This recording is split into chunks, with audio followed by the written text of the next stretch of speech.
Anda menyaksikan Economic Update CNBC Indonesia. Kita akan membahas terkait bagaimana tentunya langkah-langkah BUMN dalam menyongsong sisa tahun 2022 dan juga tahun 2023 mendatang. Seperti apa corporate action juga yang dilakukan oleh BUMN, kita akan bahas bersama dengan Menteri BUMN, Bapak Erick Thohir. Pak Erick, apa kabar Pak? Alhamdulillah, baik. Alhamdulillah kalau sehat Pak. Kita kerja. Kerja. Saya lihat Instagram Tapi istirahat Bapak. Juga sih. Karena kalau kerja terus mah nggak ada istirahat. Wah, ya, sakit nanti. Betul, Pak. Belum COVID, kadang-kadang kita nggak tahu ketemu di mana, datanya COVID. Betul sekali Pak. Nah, kita bahas terkait dengan yang sakit-sakit tapi akhirnya menuju ke sembuh Pak. Utamanya BUMN yang bisa saya katakan alhamdulillah sudah sangat baik langkahnya juga ke depan dalam merestrukturisasi dan juga memperbaiki model bisnisnya yang fokus semuanya ya Pak. Ini kalau kita lihat salah satunya adalah Garuda Indonesia yang walaupun masih memiliki sejumlah PR besar terkait dengan perbaikan kinerja, terus juga tantangan dari lonjakan harga komoditas energi dan juga untuk upaya dari Kementerian BUMN agar terus manajemen Garuda ini ke depannya bisa lebih lincah jalannya seperti apa Pak? Ya, tidak menyesali nasib. Ya memang 60-70% kerja-kerja di BUMN ini adalah perbaikan daripada restrukturisasi. Ya, saya tidak menyalahkan siapa-siapa. Ya, ibarat kalau dibilang ini bagian cuci piring ya cuci piring gitu. Hanya 30%-an lebih itu memang kita namanya konsolidasi, transformasi, ya kan, lalu juga inovasi. Tetapi mayoritas restructuring. Dan contoh restructuring ini banyak yang sudah berhasil. Ya, tanpa menyalahkan siapa-siapa. Contoh salah satunya tadi Garuda. Tetapi dalam restrukturisasi Garuda ini tidak bisa hanya dilihat sepotong. Artinya apa? Oh, ini kasus korupsi, kita harus tangkap ya. Bukan itu, tetapi harus ngelihat helikopter view. Industri penerbangan ini seperti apa kompleksnya, kompetitifnya. Kita lihat negara seperti Amerika, China. Mereka lebih fokus kepada domestik dalam negeri penerbangannya. Berapa banyak pesawat dari Amerika yang pergi ke luar negeri? Paling ada dari New York ke London. Ya, dari China ada juga ke beberapa negara. Tetapi fokusnya domestik. Kenapa? Karena China dan Amerika punya jumlah penduduk yang luar biasa besar. Nah, yang menarik kan Indonesia. Betul. Kita negara kepulauan, jumlah penduduknya besar.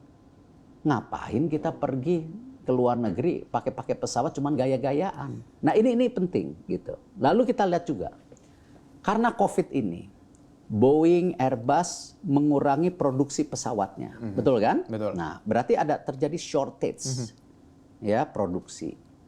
Nah, jadi restructuring ini tidak hanya restructuring keuangan, tapi harus restructuring bisnis model. Betul. Gitu. Nah, apa yang kita dorong? Tentu ada step-step di restructuring. Nomor satu, kita memperbaiki cost-nya dulu. Di mana ada kasus korupsi, leasing pesawat yang terlalu mahal, ya sudah dibuktikan. Sebelum saya masuk sudah ada KPK. Betul. Tapi kan kenapa kita membawa kejaksaan? Perbaikan tadi apa lagi? Bisnis proses. Jangan sampai nanti direksi baru ya lupa sama kejadian Garuda 10 tahun lagi misalnya melakukan lagi leasing pesawat kemahalan. Nah, tetapi kalau ada tulisan bisnis proses kejaksaan pernah loh terjadi seperti ini, makanya bisnis proses harus seperti ini, mudah-mudahan menjadi pegangan buat manajemen baru. Nah, tentu tadi sekarang step berikutnya setelah tadi restructuring, PKPU, baru apa? Pemerintah hadir. Ya, kita tidak mungkin mendiamkan market ini menjadi monopolistik. Betul. Ya, atau oligopolistik, oligarki. Ya, kemarin harus ada keseimbangan. Nah, karena itu kita menerbangkan kemarin Pelita salah satunya. Saya sudah coba itu, Pak. Dan Garuda diperbaikin. Nah, ini juga ada segmentasinya. Ya, kalau Garuda Premium, Citylink Low Cost Carrier, ya ekonomi semua. Tapi kalau Pelita apa bedanya? Dia punya yang namanya ekonomi premium. Oke. Ya, jadi agak di atasnya. Nah, ini kita jaga. Ya, grup Lion Air dan seluruh mereknya itu juga melakukan yang sama, nggak apa-apa. Ini market. Ya, kita tidak bisa juga Garuda harus monopoli. Jangan, market kita market yang terbuka, tapi tentu ada payung hukumnya. Nah, disitulah kita masuk setelah itu perbaikan ini. Nah, sekarang apa? Garuda sekarang sudah mulai profitable. Ya, kurang lebih kalau tidak salah 8 juta US di Juni kemarin. Ya, terima kasih. Kenapa? Kembali, kan yang namanya COVID sudah menurun. Betul. Kalau COVID ini nggak menurun, semua industri penerbangan kolaps. Udah kita lihat, mau semua juga restructuring. Nah, jadi ini yang kita lakukan supaya Garuda makin sehat dengan strategi yang besar. Dan kita juga maintenance Garuda itu kembali kita perbaikin juga itu ada anak usaha Garuda. Sekarang kita sudah tidak melihat Garudanya lagi, kita melihat anak usahanya Garuda harus lebih efisien.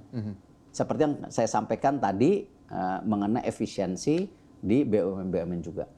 Berarti bisa dikatakan, akankah mengundang investor strategis lagi untuk masuk ke Step Garuda? berikutnya setelah pemerintah hadir, pemerintah masuk, ya, kita lihat nanti cash flow-nya lebih positif, net income-nya bagus, ya, kedepannya bisnis model bagus, baru kita undang yang namanya investor, tetapi bukan uang, strategic investor, yang bisa membantu pembukaan rute Garuda ke luar negeri. Oke. Kan tadi kita sepakat, bukan gaya-gayaan. Yeah. Kalau umroh dan haji wajib, karena itu bisnis yang baik. Tapi ke beberapa negara Eropa, Amerika ya kita berpartner aja. Nah, sekalian kita harus punya partner yang sizable. Artinya apa? Jumlah pesawatnya banyak, kita banyak. Supaya apa? Tadi masalahnya cuma Boeing sama Airbus. Jadi kalau kita kecil, tidak bersama-sama, bargaining kita juga kecil. Betul. Iya kan? Dan terus jangan dibalik lagi akal-akalan karena bargaining kita kecil, makanya jenis pesawatnya macam-macam. Nggak bisa. Industri penerbangan jenis pesawatnya mesti lebih sedikit. Supaya apa? Maintenance-nya juga lebih murah. Ya, nah ini kompleksitas ini memang bisnis penerbangan tidak mudah. Iya, kompleks, sangat kompleks tentunya untuk. Jadi ada stepnya, ya. Pemerintah masuk dulu. Mungkin akhir tahun ini masuk pemerintah, ya.